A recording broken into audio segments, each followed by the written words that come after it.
Yang Azhar sudah mulai merekam, silakan. Admin state sih Pak.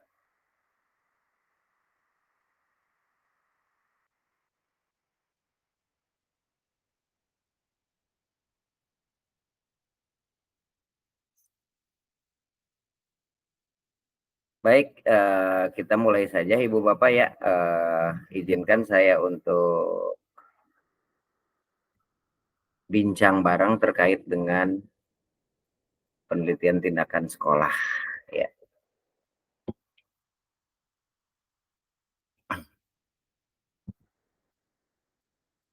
Oke, sudah nampak di monitor Ibu Bapak? Sudah Pak, sudah. Oh ya, siap. Baik.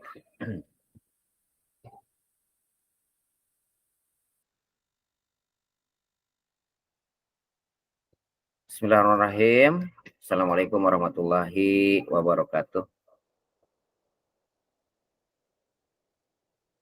Penelitian tindakan sekolah tentunya Ibu Bapak sudah tidak asing lagi ya, sudah tidak asing lagi terkait dengan apa sih yang dimaksud dengan penelitian tindakan sekolah. Yang tentunya ini dilakukan oleh para lembaga pendidikan, baik itu swasta maupun negeri. Yang notabene itu dilakukan setiap hari dan diakhiri dievaluasi setiap tahun atau setiap bulan. Baik, nah karakteristik daripada penelitian tindakan sekolah ini adalah ingin mengetahui ya masalah-masalah nyata daripada kehidupan di sekolah, ya, daripada ruhnya di sekolah.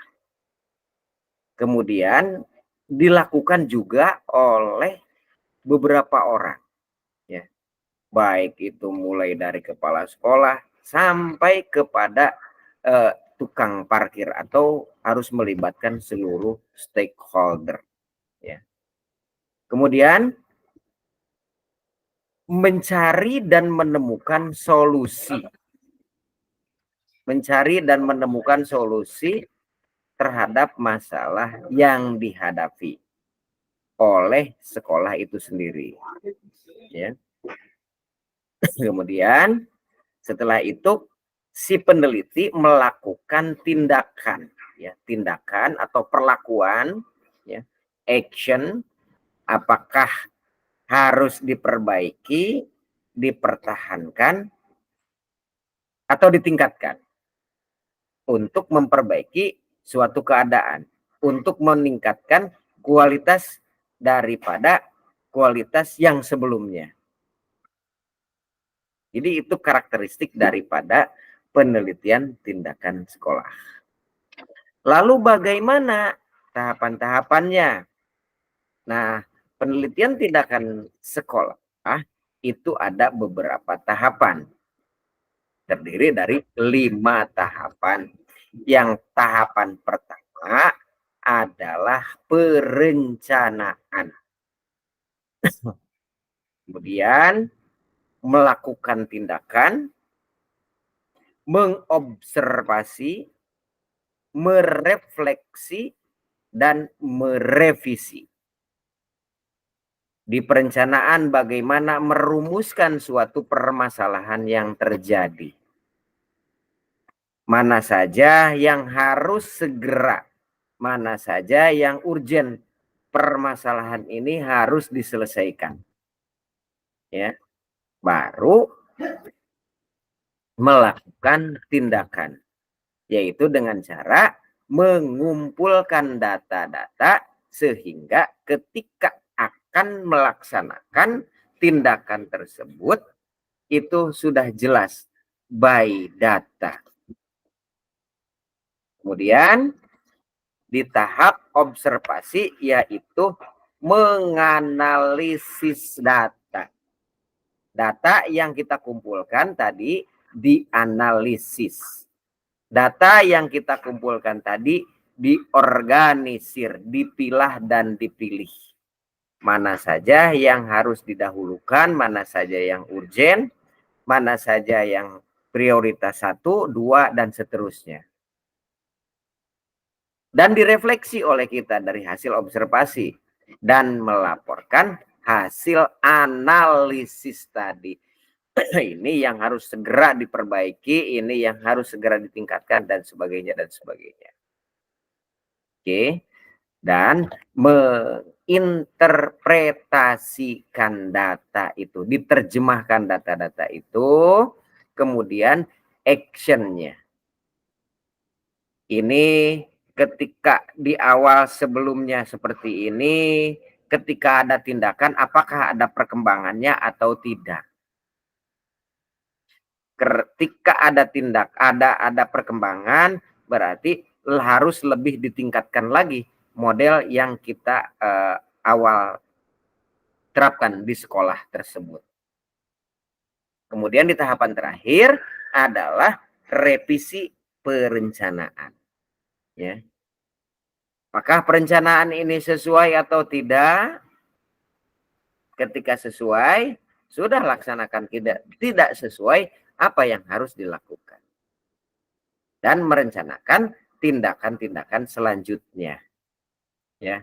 Sumber dayanya siapa, manusianya siapa, si A, si B-nya untuk bagian apa, itu direncanakan tindakan untuk apa dan bagaimana.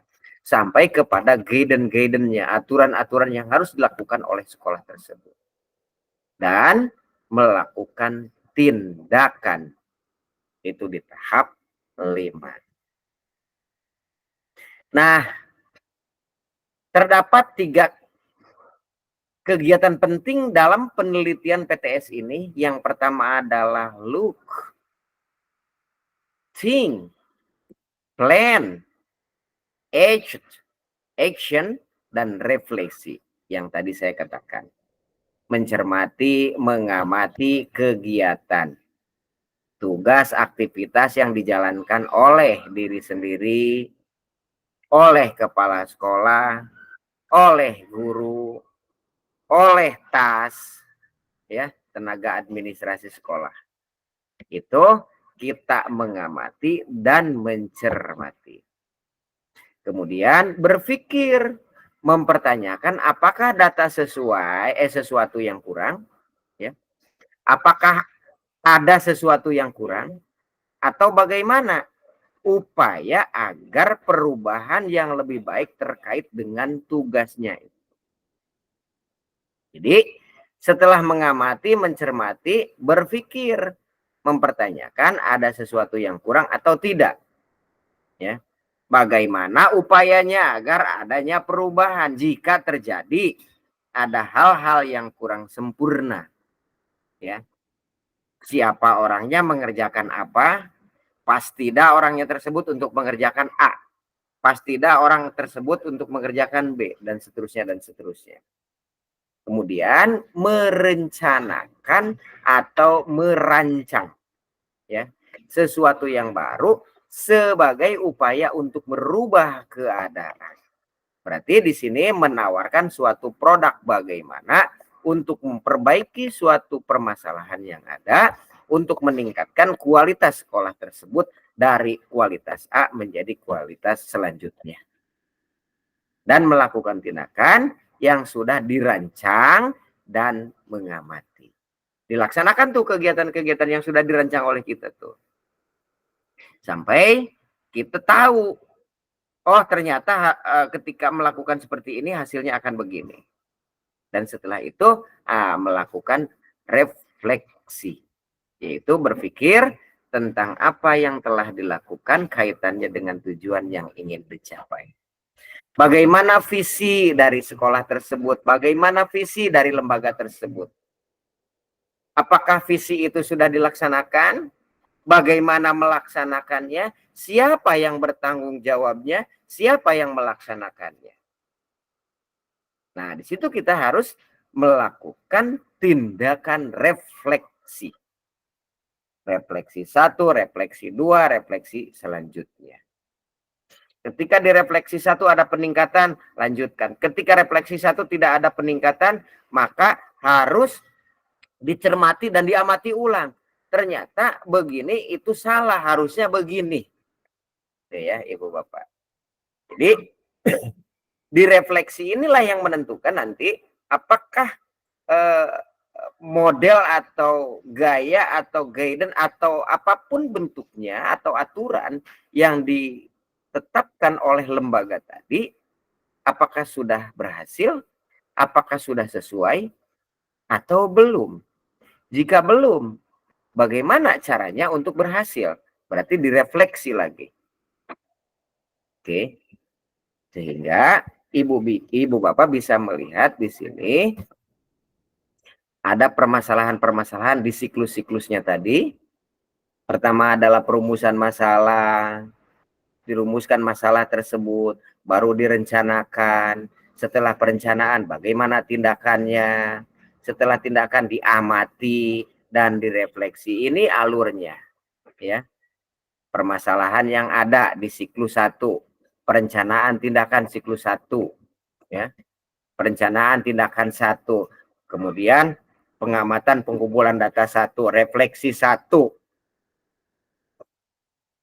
Akan muncul permasalahan baru atau hasil refleksinya bagaimana. Kemudian melakukan perencanaan tindakan 2, ya. Setelah direncanakan tindakan 2, baru pelaksanaan tindakan 2. Setelah pelaksanaan tindakan 2, pengamatan atau pengumpulan data tadi dan melanjutkan kepada refleksi 2. Bila permasalahan belum terselesaikan, dilakukan pada siklus berikutnya. Jika permasalahan sudah terselesaikan, berarti tinggal mempertahankan saja. Nah, alangkah baiknya Ibu menggunakan kalau penelitian tindakan sekolah itu dengan namanya analisis SITORM, Scientific Theory of Conduct Management. Jadi ingin mengetahui apa permasalahan yang terjadi di sekolah. Apa permasalahan yang terjadi di lembaga. Bagaimana cara untuk menyelesaikan permasalahan tadi.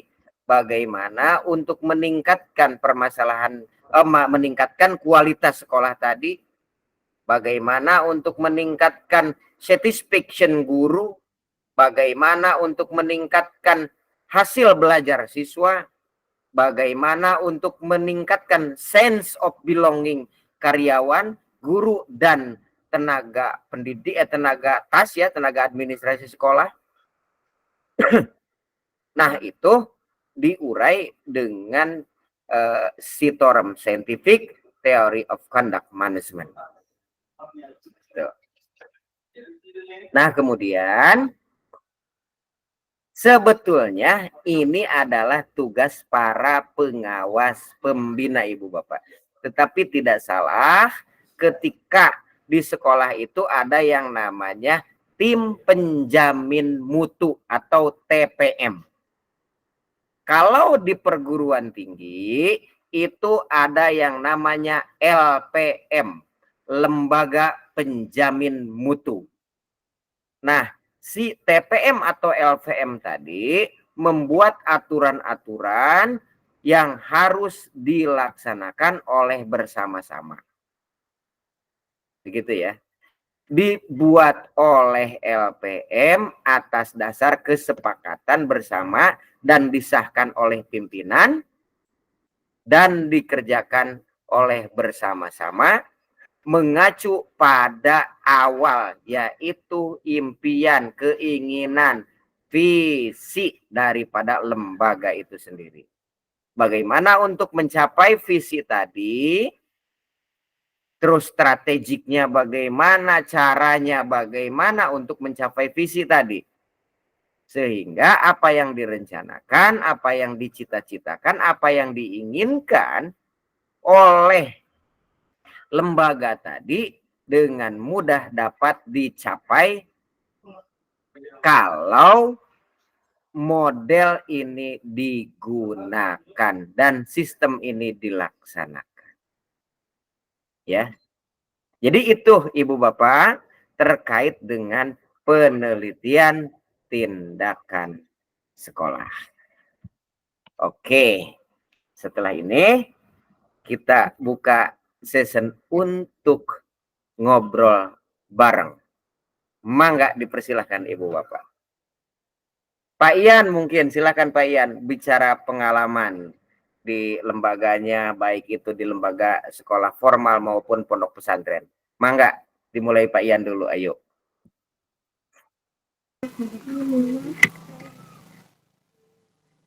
Sepertinya saya nggak punya pengalaman. Mangga, siapa tuh nih? Monggo, Pak Andri. Disumanggaken Pak Andri, mangga.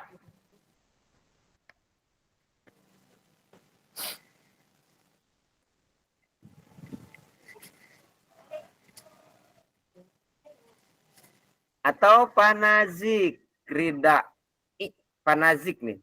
Monggo Pak Nazik.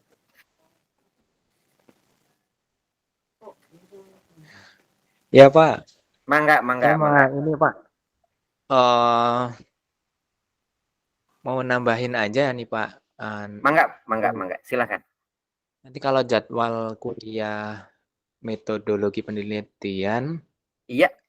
kami ini Pak minta soft filenya, PPT-nya itu dikirim dulu ke Google Classroom gitu. Jadi Oh ketika gitu. Bapak Siap, ngomongin, siap. kita bisa ngambil ini. Soalnya nggak jelas Pak, saya pakai HP soalnya, aduh nggak ini. Oh gitu. Saya mohon Mungkin. maaf untuk B3 belum diupload ke GCR. Kalau kelas yang sudah diupload, mohon maaf Pak Nazik. Sok, mangga. Ya. Kalau ada pengalaman di sekolahnya terkait dengan PTS penelitian tindakan sekolah.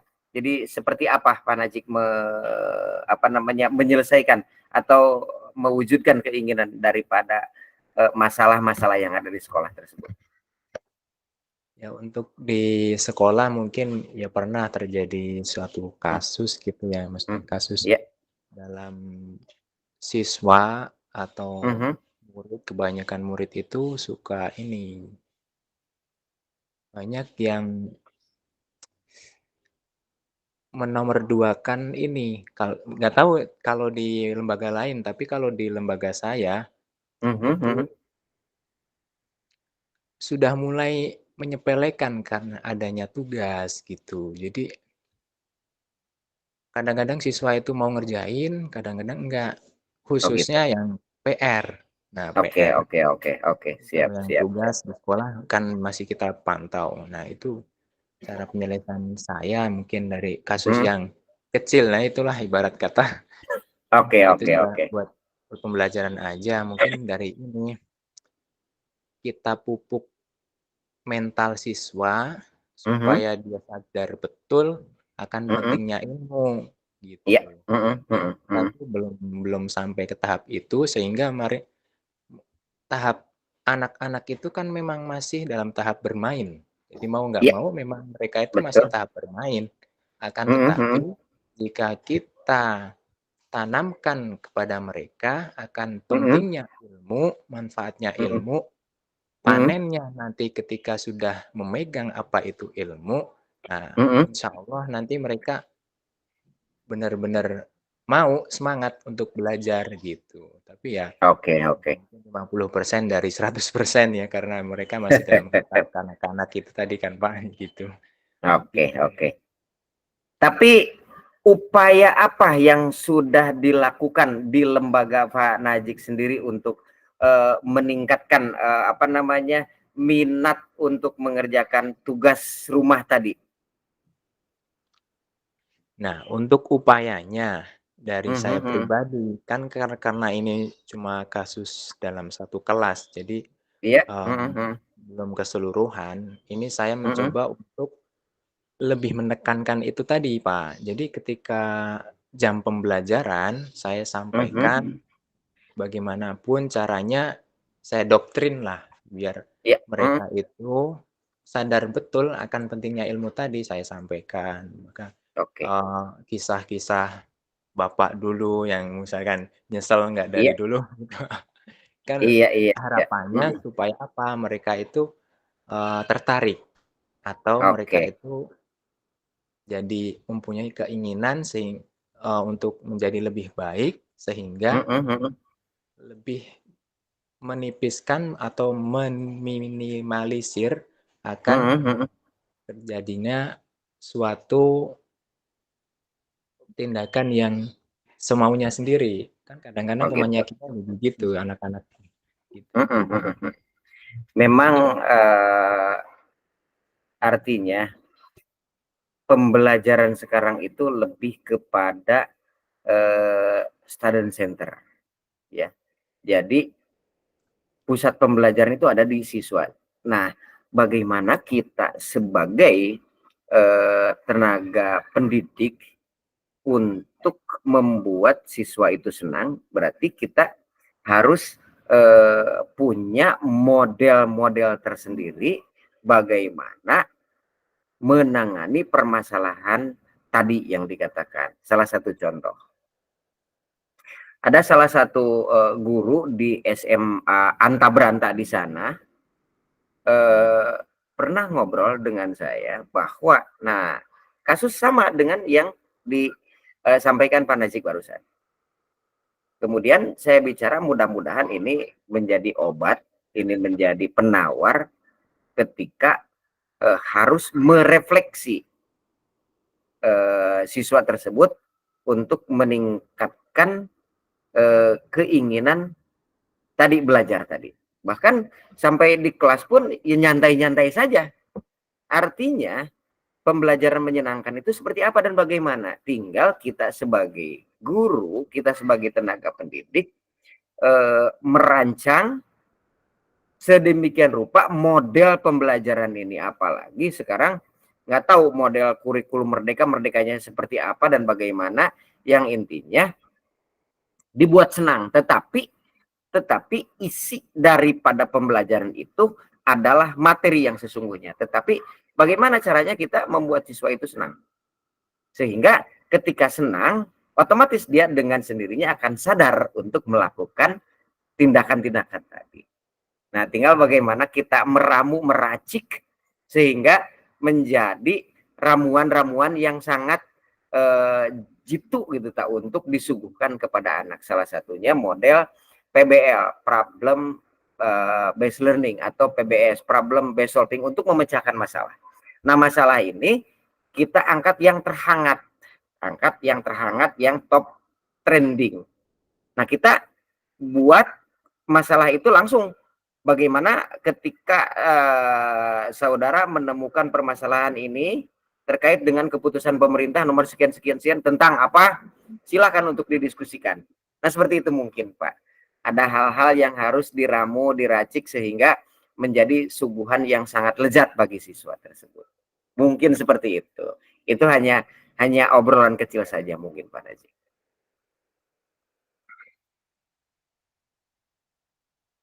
Oke. Sekarang saya begitu Pak Najik. Ya Pak, baik. Terima kasih Oke. ini solusinya. Aduh. Siap. Sekarang saya sapa Pak Diman. Mangga Pak Diman, ayo cerita di lembaganya seperti apa dan bagaimana. Kita ngobrol saja. Karena perkuliahan atau pembelajaran pasca itu adalah belajar untuk mencari masalah dan untuk menyelesaikannya, seperti itu. Ayo mangga Pak Diman, silakan. Ya. Bismillahirrahmanirrahim. Assalamualaikum warahmatullahi wabarakatuh. Waalaikumsalam. Mangga Pak. Atur nuhun sebelumnya Pak dosen sudah memberikan Mangga. kesempatan, walaupun tadi telat ya, saya baru lewat 16 baru menyimak. Iya, santai Pak. Mangga. Ya, saya ngajar itu udah mungkin 2 tahun lalu keluar dari sekolah Pak. Jadi Iya. waktu itu 2022 lah kalau nggak salah. Ada pengalaman sedikit Pak, yang ini berkait dengan, kalau tadi ada berkaitan dengan permasalahan diri sendiri, kemudian sekolah, guru dan juga tenaga administrasi ya. Ini kan Iya. masing punya job desk sendiri-sendiri tuh ya Pak. Kemudian Betul. Iya. Mm-mm. beberapa hal ternyata memang terkadang mereka bekerja tidak sesuai job desk. Bahkan Iya. kalau Mm-mm. saya sendiri ngerasain sih, kadang-kadang males juga. Ada yang apalagi Mangga. yang rutin kemudian nggak direspon oleh pimpinan ya, itu Mm-mm. nggak gimana setelah itu yang Pak. Ini memang sangat Mm-mm. ngaruh juga ke anak-anak didik kita ya. Saya rasain tadi sama Pak Iya. Panjenengan Pak Najik tadi Iya. dikatakan Mm-mm. kadang PR gitu ya. Nah, itu Iya. ngaruh juga Mm. ya kalau kita tidak menanyakan, tidak kemudian mensupport ataupun beri semangat, memang tadi ya, yang ngerjain PR itu paling dari 33 siswa per kelas itu paling Mm. hebat 10 gitu. Yang hebat itu kalau di saya, kemudian di SMK ya saya. Iya, iya, iya. Hebat itu ngerjain, yang lainnya ya Allah itu enggak. Nah itu, dan kadang-kadang itu cerminan kita juga sih, kita enggak memberikan semacam apa, kalau saya ngalamin semacam teladan buat mereka ya Pak. Jadi Iya. Mm-mm. dulu saya ngerasain, oh iya ya, saya sendiri kadang ya seharusnya kita Mm. contoh lebih dulu masuk, kemudian Mm-mm. disiplin, mengabsen, menanyakan tugas. Ini kadang-kadang kita kan udah langsung ke materian gitu kan, langsung. Iya, betul. Nah, ini nggak memberikan juga cukup memberikan apa namanya, efek juga ternyata ke teman-teman di kelas itu ya. Nah Iya. ini Mm-mm. pengalaman, kemudian saya juga mencoba mendiskusikan ini dengan beberapa guru. Cukup berat Pak, kalau kita ini kadang punya ide nih untuk memiliki Mhm. beberapa, termasuk konsen terhadap job desk-nya para guru, para ini gitu kok. Mhm. Kayak kalau di TAS ya, tenaga di sekolah itu kadang-kadang yang saya jadi problem itu kita di awal pembelajaran atau awal tahun data siswa itu kan udah lengkap ya, udah lengkap Iya. tuh Mhm. dari kakak, dari bahkan akte dan Iya. sebagainya. Mhm. Nah, Mhm. Mhm. kenapa setiap di akhir tahun kalau ada pendataan untuk UN, ada apa, nah itu cenderung minta Minta lagi. lagi. Nah, itu saya dalam hati sempat kepikiran apa sistemnya, apa kita, padahal kita mesin fotokopi ada ya gitu ya, kemudian arsip. Betul. Ini saya jadi pertanyaan, sampai sekarang masih itu Pak, anak saya ngalamin. Tiap tahun gini. Nah, ini jadi pertanyaan sendiri, kemudian saya mencoba untuk merapikan. Administrator saya bilang coba dibuat Mhm. database dan semua saat itu ya ke Mhm. tenaganya. Tapi kalau kita nggak ada dukungan pimpinan tuh Pak, itu agak sulit Pak. Saya ngalamin Iya, untuk iya, membuat iya, iya. database siswa dari kelas 1 hingga kelas 12. Mungkin diawali dari kelas, setiap kelas, waktu itu kelas saya megangkan SMP SMK ya. Jadi Iya. kelas Mhm. 7, kelas 10 gitu, memang cukup mungkin hampir butuh 3 tahun memang sudah ada tuh database-nya mau lengkap gitu ya. Jadi data Mhm. untuk mencari nomor-nomor penting tinggal ini ya. Iya, Itu betul. kalau tidak Mhm. didukung oleh pimpinan kan, itu namanya kita kerja tentu ada yang lainnya ya, ada butuh ngopi dan sebagainya. Nah itu Pak. Iya. Nah Mhm. ini cukup berat gitu Pak, kalau Iya, apalagi iya, nggak. iya, iya. Nah, saya masih bingung kan gini Pak. Mhm. Kita Mhm. untuk mengkondisikan beberapa orang, lebih dari 1 atau 2 orang ya di sekolah itu. Mhm. Mhm. Kemudian kita Mhm. ngajak mereka untuk tadi, untuk coba apa sih permasalahan kita, kok kesannya masih amburadul gitu ya. Padahal ini sekolah besar gitu loh. Tapi Mhm. dataan aja susah, kemudian kita Mhm. nyari Mhm. anak ini keluarnya siapa, orang itu juga main susah, ini gimana ceritanya gitu ya. Nah ini kadang-kadang kita terhambat apa ya, dukungan gitu loh Pak, dukungan dari Oke. mereka dari beberapa. Nah itu gimana sebenarnya, saya sampai sekarang sebenarnya masih tanda tanya. Yang kedua, ini Iya, iya. saya masih bertanya jadinya, apakah ini Iya, santai yang aja, santai. Heeh, monggo. dilakukan ini kan, apa tadi yang penjelasan tadi itu mirip dengan ketika yang tadi ada 5 proses itu Pak, nggak salah ya, dari mulai Betul. Mhm. itu, apakah kita melakukan try and error atau gimana itu Pak? Ada kaitannya dengan seperti itu? Mohon Iya. penjelasannya Pak. Oke, Makasih siap, Pak. siap. Sawang Zulna, siap, siap, siap Pak Diman. Artinya memang di setiap lembaga itu permasalahan tentu pasti ada ya. baik itu kecil maupun itu besar. Yang tentunya dengan permasalahan itu akan semakin kita membuat dewasa ya. Kita akan semakin dewasa bagaimana cara yang baik, tepat untuk menyelesaikan suatu permasalahan di dalam lembaga kita sendiri. Yang tentunya harus dengan aturan-aturan yang berlaku. Bagaimana cara menyelesaikan salah satu kasus tadi di salah satu lembaga ya terkait dengan datanya, data siswa. Harusnya dimanapun lembaga sekecil apapun, apalagi lembaga besar bicaranya, itu SIM itu sudah harus dijalankan. Sistem informasi manajemen. Semua harus tercatat secara elektronik. Di samping kita harus ada fisik, ya. Nah, berarti harus ada orang yang bertanggung jawabnya. Harus ada stakeholder yang bertanggung jawabnya, ya. Operator sekolah jangan hanya mengandalkan operator sekolah. Operator sekolah tugasnya itu seabrek-abrek. Input data mulai dari data siswa, mulai PPDB sampai kelulusan operator, sampai kepada JJM, jumlah jam mengajar. Kalau tidak sesuai JJM-nya, sertifikasi gurunya tidak cair. Nah itu, jadi bukan hanya operator sekolah yang mengerjakan ini, tetapi ada tenaga tambahan yang berkaitan dengan data. Contoh, untuk wakil kepala sekolah ada 4 ya, SMA SMK itu. Yang pertama, wakil kepala sekolah urusan kurikulum. Urusan kurikulum otomatis ada stafnya. Stafnya otomatis ke TAS, tenaga administrasi sekolah, urusan kurikulum. Siapa nanti bagiannya? Itu mengerjakan setiap hari tentang kurikulum dan sebagainya. Sampai UTS, UAS, ujian harian dan sebagainya. Urusan kurikulum. Yang awalnya di wakil kepala sekolah urusan kurikulum. Kemudian kesiswaan. Nah, wakil kepala sekolah urusan kesiswaan itu punya staf, sampai ke bawahnya ke TAS, ada yang namanya TAS urusan kesiswaan. Dari mulai pendaftaran siswa dicatat, ya, sampai dimasukkan kepada Clever, buku Clever, sampai ke buku induk, baik manual maupun elektronik.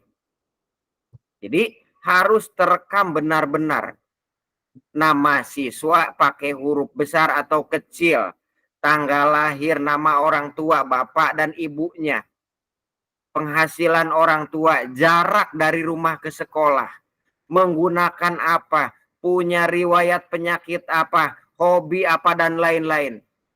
Itu bukan tugas sedikit dan tidak bisa dikerjakan oleh wakil kepala sekolah saja dan tidak bisa dikerjakan oleh operator saja. Begitu. Jadi di sini untuk pembagian jobnya harus jelas. Dikembalikan lagi kepada top manager. Top manager yaitu pimpinan. Kebijakan-kebijakan itu adanya di pimpinan. Ketika mengangkat seseorang, meng-SK-kan seseorang untuk tugas dan fungsi yang harus dijalankan, itu otomatis kaitannya dengan insentif yang harus dibayar oleh sekolah.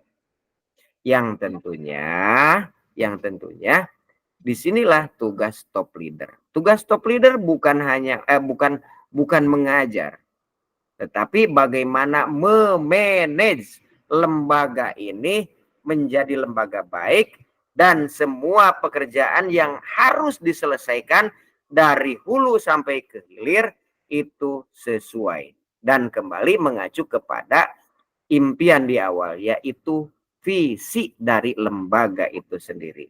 Kalau sudah tersistem, enak banget sekolah tersebut. Jadi pimpinanlah yang harus mempunyai inovasi-inovasi terkait dengan hal ini. Bagaimana Bapak jika menemui pimpinan seperti itu? Susah, bingung saya jawabnya. Artinya, artinya kalau swasta kebijakan dengan yayasan. Ya. Betul. Nah, kalau negeri kita tinggal lapor saja kepada KCD, kantor cabang dinas. Gitu. Kalau negeri selesai KCD dengan keluhan guru dan tas ini seperti ini, keluhannya kepala sekolah dan sebagainya, atau bisa langsung kontak hotline kepada dinas. Kalau SMA SMK dinas provinsi, ya. Kalau SMP ke bawah dinas kabupaten, begitu. Nah, kalau yayasan kan kaitannya dengan kalau sekolah swasta kaitannya dengan yayasan, mungkin saja kepala sekolah tersebut ada kerabat atau siapa yayasan tersebut. Jadi tinggal bagaimana kita approach yang benar, pendekatan yang benar, pendekatan yang sangat sempurna kepada pimpinan kepala sekolah tadi supaya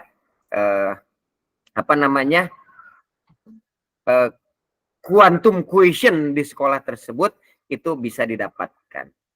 Ya, tentunya quantum quotient yang harus kita dapatkan ada prosesnya, ada tahapannya. Tinggal bagaimana kita pendekatan kepada pimpinan tadi, kepala sekolah tadi. Inilah Bapak yang dimaksud dengan penelitian tindakan sekolah. Bapak, mohon maaf, apakah ini dijadikan tesis? Bisa, sangat bisa. Ya, sangat bisa. Nah, makanya saya berbicara terkait ini untuk kemajuan sekolah kita dan sekolah-sekolah lain. Ya, sekolah-sekolah lain. Ketika kita jadikan sebuah tulisan, sebuah karya ilmiah, ini sangat menarik sekali. Artinya hasil daripada tulisan kita itu akan bermanfaat bagi lembaga itu sendiri, karena nanti di ujungnya ada implikasi jika maka kita membuat penawar obatnya. Jika akan begini, tahapannya harus begini. Jika ingin sehat harus begini. Jika harus begini. Begitu Bapak. Jadi penelitian ini sangat bermanfaat nanti untuk perbaikan, untuk peningkatan mutu dan kualitas lembaga itu sendiri. Begitu Pak Diman. Masya Allah, nupis Pak. Ada yang belum tadi Pak, masalah try dan error itu gimana sebenarnya? Iya, betul. Betul, artinya kan kita mencoba dulu apakah ini berhasil atau tidak. Ketika tidak berhasil, berarti kita ada plan B, plan selanjutnya. Begitu. Ya. Ada plan selanjutnya. Oh, ini tidak berhasil, berarti harus plan ini. Bapak merencanakan dulu plan A, plan B, dan seterusnya. Syukur-syukur di plan A itu berhasil sampai titik akhirnya. Begitu. Jadi nantinya manfaatnya buat perbaikan mutu dan kualitas sekolah ini sendiri. Ya, lembaga ini sendiri. Gitu, Pak. Siap, gitu. Bisa. Artinya itu pernah dialami sampai artinya kemudian kita jadi mundur karena kan banyak keinginan kita yang ingin ini tapi tidak terjembatani begitu. Oh gitu. Jangan kata bahasa Sunda, jangan keok memeh dipacok gitu. Iya benar. Jangan nyerah dulu sebelum kita melaksanakan tadi penelitian. Oh, ini di mana sih kelemahannya, kekurangannya? Kita terus cari. Akhirnya kita menemukan titik dari akar permasalahannya untuk menyelesaikannya bagaimana. Ketika kita berhasil, wah puas banget Pak. Puas banget. Nantinya kebaikannya otomatis akan dirasakan oleh semuanya. Dan nilai-nilai kebaikannya akan bermanfaat bagi lembaga itu sendiri. Sehingga baik lembaga kita maupun lembaga saudara atau lembaga orang lain itu kedepannya otomatis akan lebih baik daripada sebelumnya. Begitu Pak. Iya. Betul. Begitu. Setuju, Pak? Setuju Pak. Oh, oke. Sawang Sulna. Sawang Sulna. Ya, jangan nyerah dulu.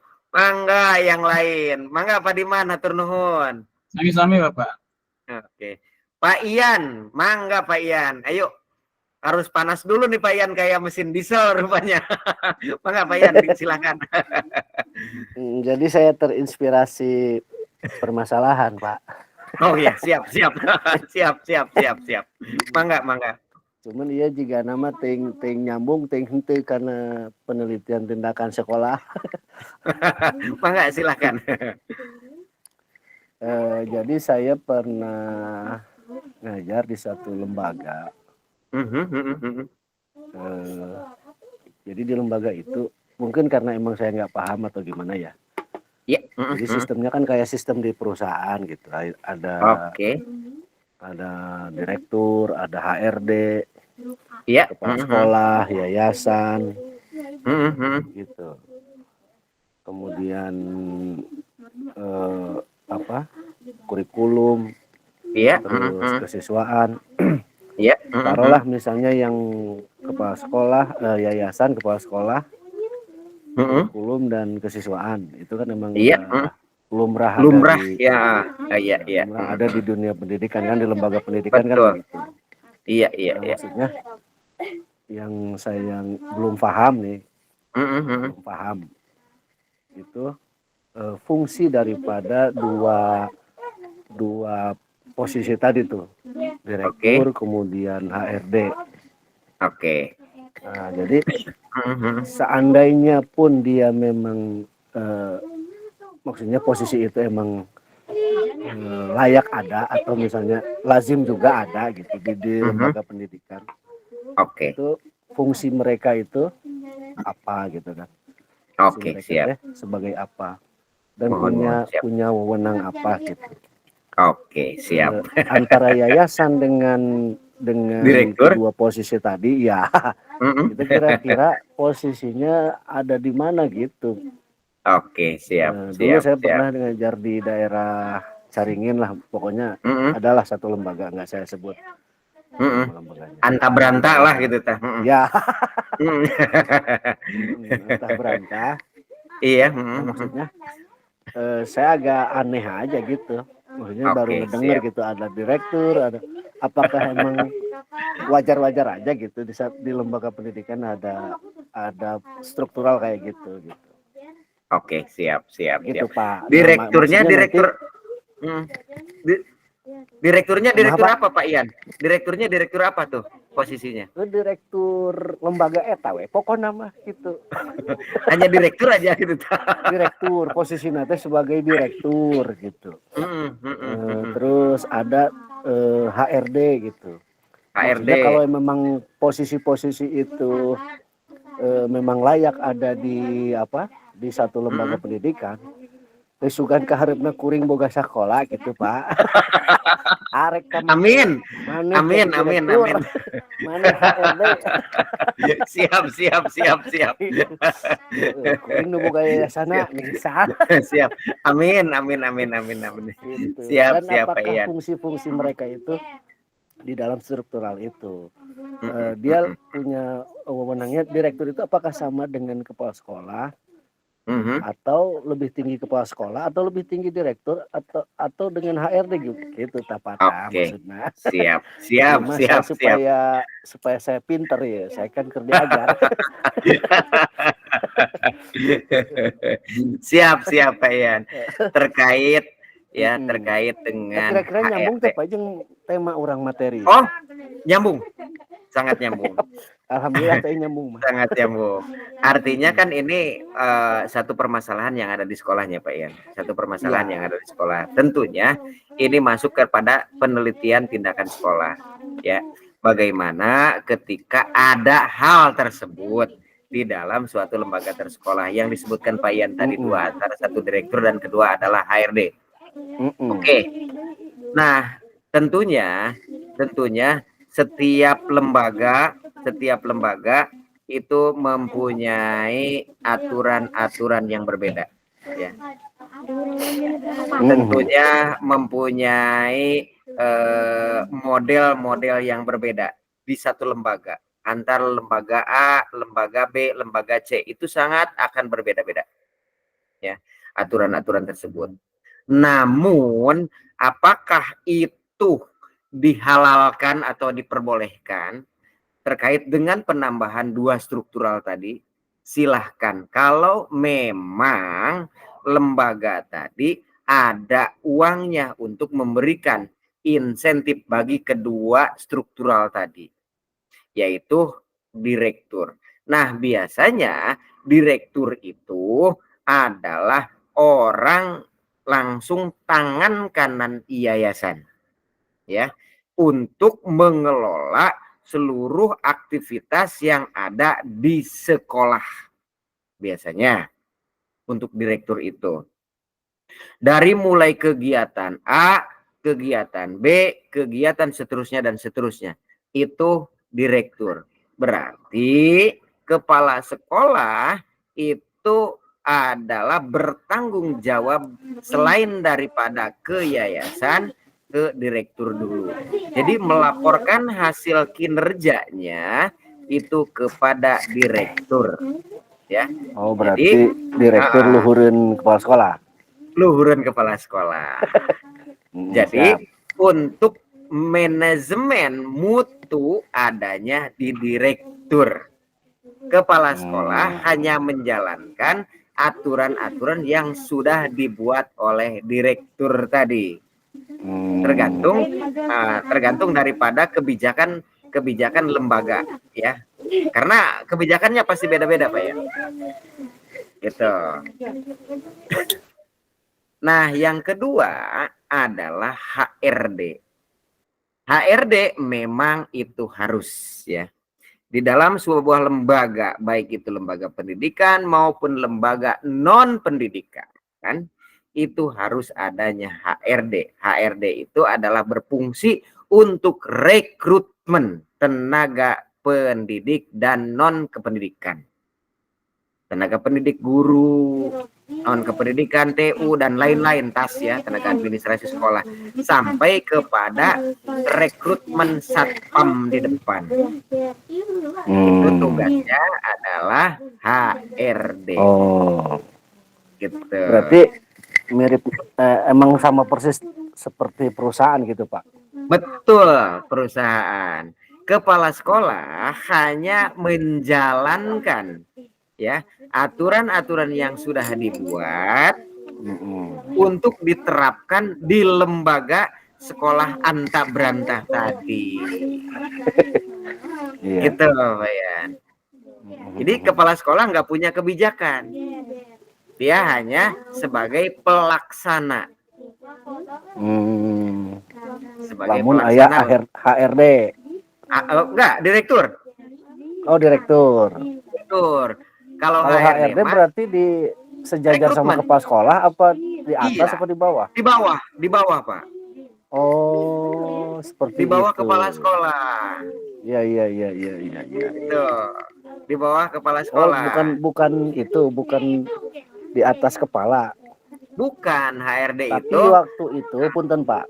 Ya, mangga, sok waktu itu yang saya rasakan HRD itu justru ada di atas kepala.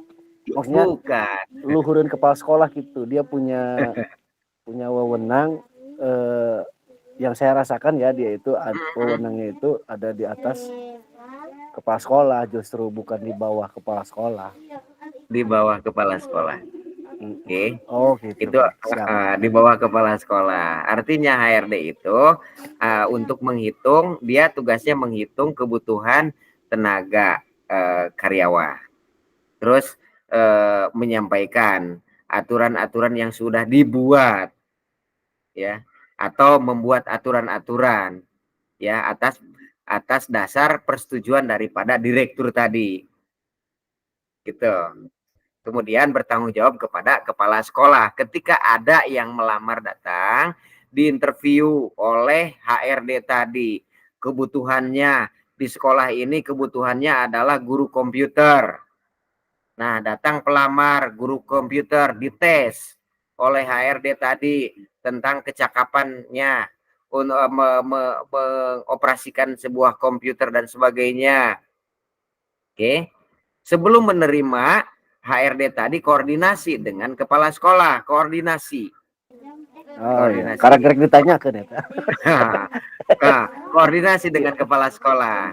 Kepala sekolah oke. Kalau direktur tidak mengokekan berarti batal tuh. Berarti tidak masuk. Berarti keputusan finalnya adalah di direktur. Ada yang seperti itu, Pak. Gitu. Dan saya sudah mengalami dulu seperti itu. Makanya bisa cerita ini, Pak. Oh. Jadi begitu. Siap. Begitu. Jadi cerita berdasarkan pengalaman. Karena pengalaman adalah guru yang paling berharga. Jadi gitu Pak Yan. Artinya itu sudah dialami. Oke? Siap. Atur nuhun, Pak. Sawang sulna Pak Yan. Mungkin ada pengalaman-pengalaman dari yang lain. Pak Wildan nih masih ada. Baru jam 5 nih. Pak Wildan.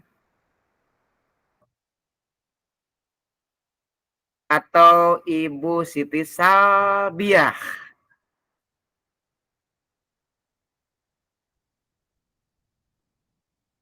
Ayo, mangga dipersilahkan Ibu. Atau yang lainnya. Pak Khairul Ikhwan.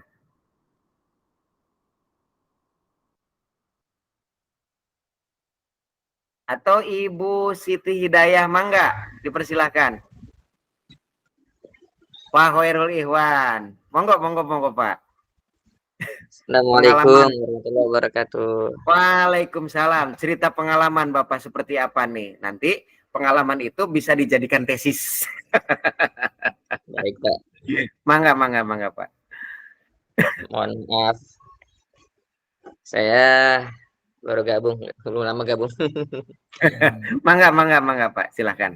Ya, Pak. Jadi pengalaman saya sekarang ya, Pak ya. Mangga silahkan Pak. Ya, sekarang kan saya tugasnya di Batam ya. Iya, di Batam. Waduh, lumayan jauh juga nih. Ya. Mangga Pak, silahkan. Dimana saya itu di Batam ya, menjadi imam di salah satu masjid percontohan ya, masjid yang jadi contoh lah di seluruh kota Batam ya.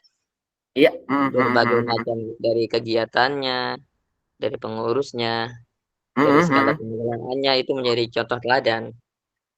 Di seluruh kota Batam. Bisa dilihat di YouTube atau di IG-nya. Siap. Ini namanya Masjid Bukit Indah Sukajadi.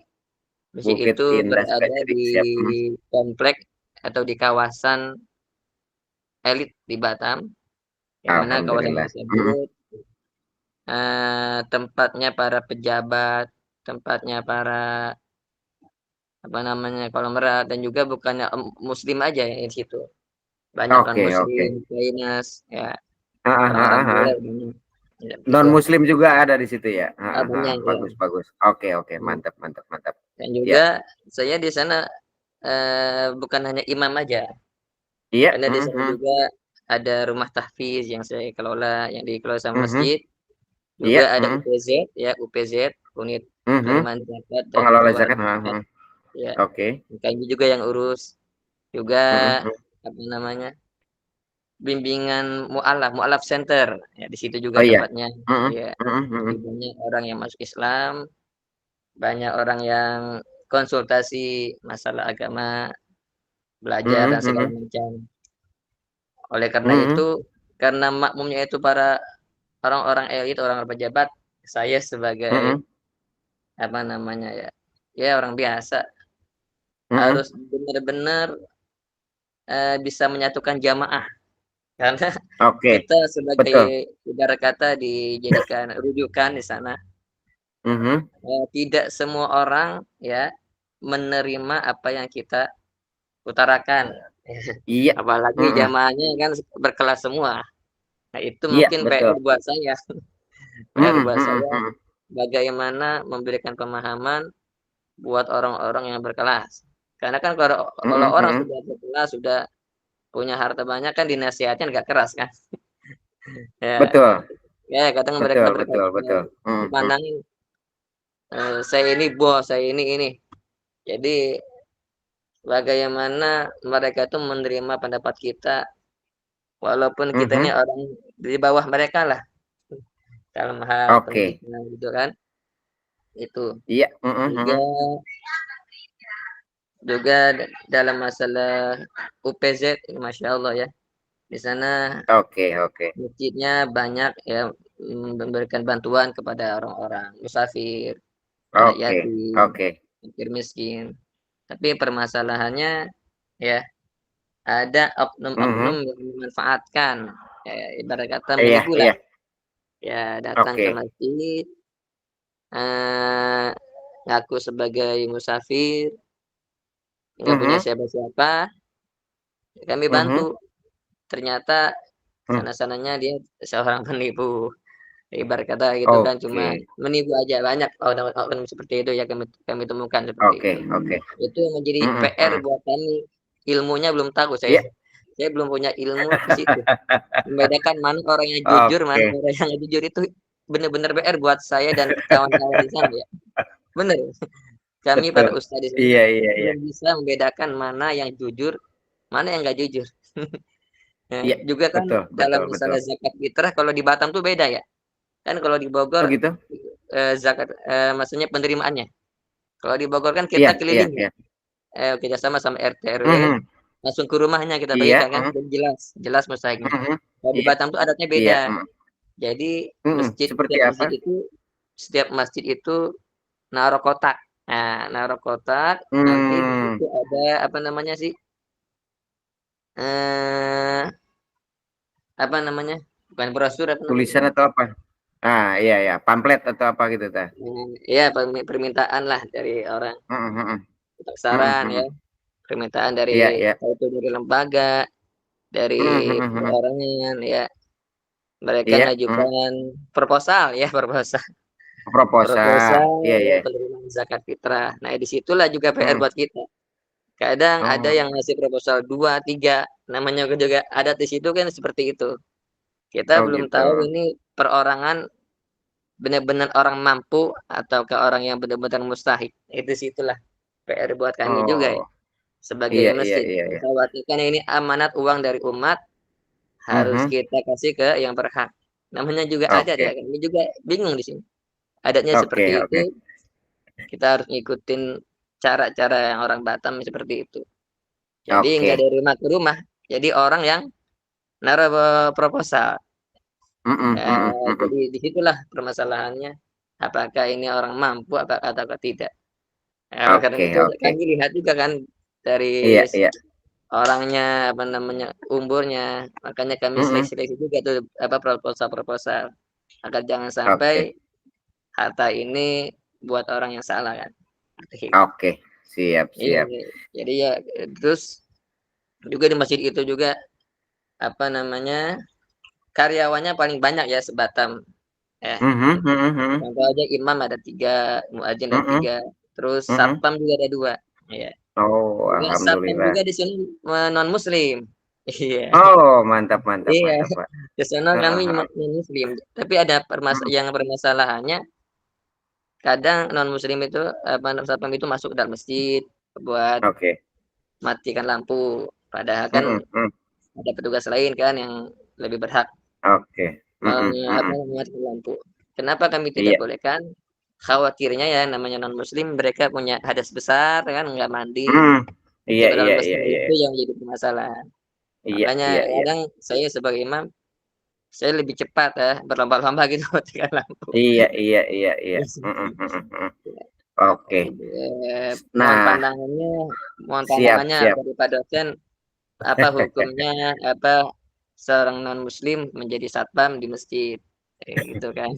Oke. Pandangannya aja dari kalau menurut pandangan pengurus sono supaya dapat hidayah, supaya lebih aman, Oke. supaya lebih fokus jamaahnya Siap. gitu. Ya gitu, Pak. Kalau untuk saya menjawab ke arah sana, khawatir ya. Saya belum mencapai ilmunya ke sana, khawatir salah. Nah, terkait dengan permasalahan yang dihadapi Pak Khairul Ikhwan ini di Batam sana, terkait dengan menyikapi hal-hal yang tadi diutarakan. Nah, sebetulnya ini masuk juga ke dalam ranah penelitian tindakan, ya. Cuman bukan sekolah, yaitu masjid. Raya apa gitu ta. Ya, penelitian tindakan. Ini masuknya penelitian R&D. Jadi Pak Khairul nanti membuat model seperti apa dan bagaimana. Kemudian model tersebut dilakukan oleh Pak Khairul bersama teman-teman yang lain. Apakah model ini berhasil atau tidak?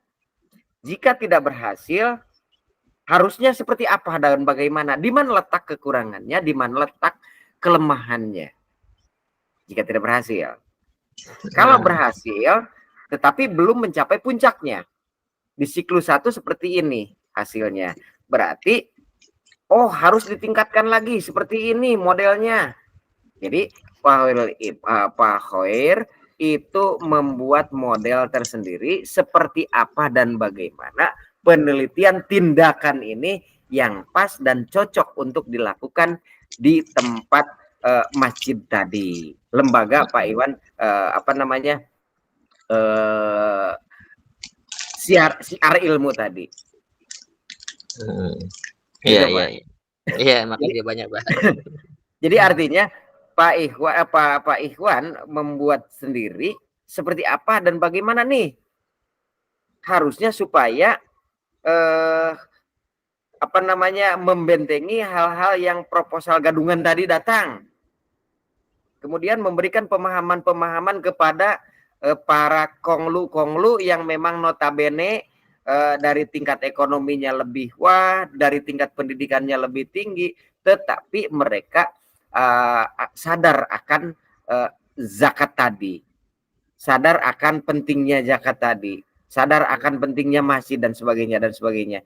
Tinggal bagaimana Pak Ikhwan membuat sebuah aturan, sebuah rel sehingga aturan rumah rel yang Pak Ikhwan buat itu nyaman dipakai oleh bersama-sama, sehingga penelitian yang dilakukan oleh Pak Ikhwan itu sangat bermanfaat nanti bagi lembaga itu sendiri atau masjid itu sendiri.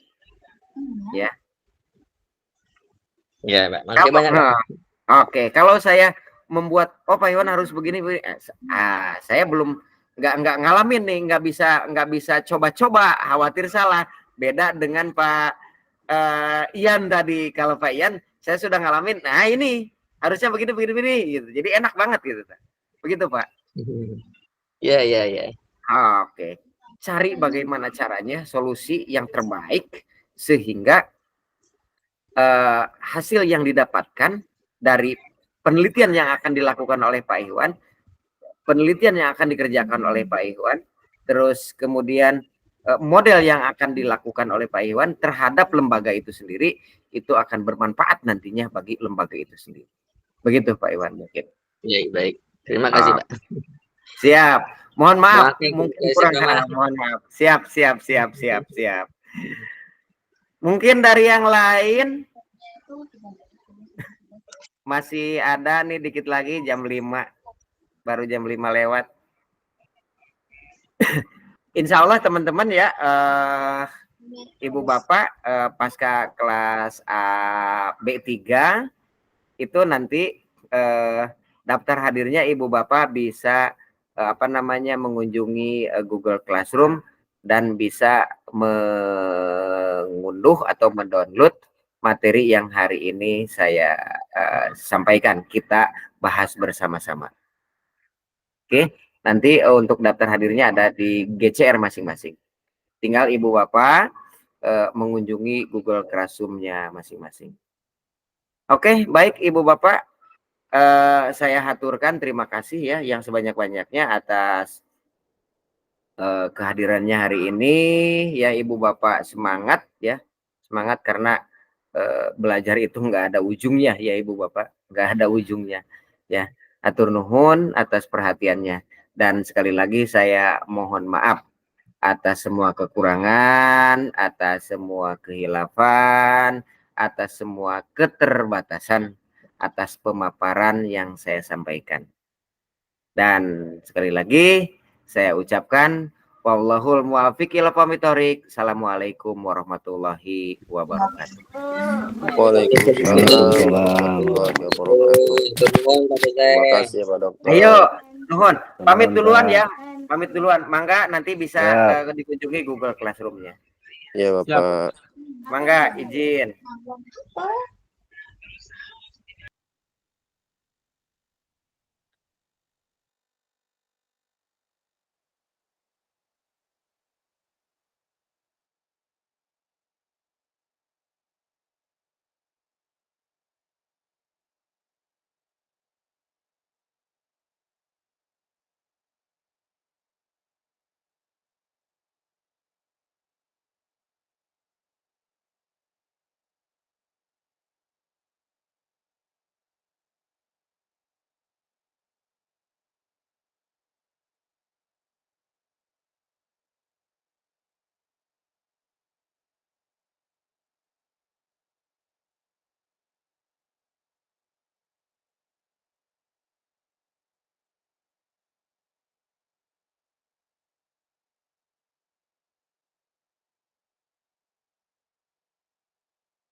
Beraha.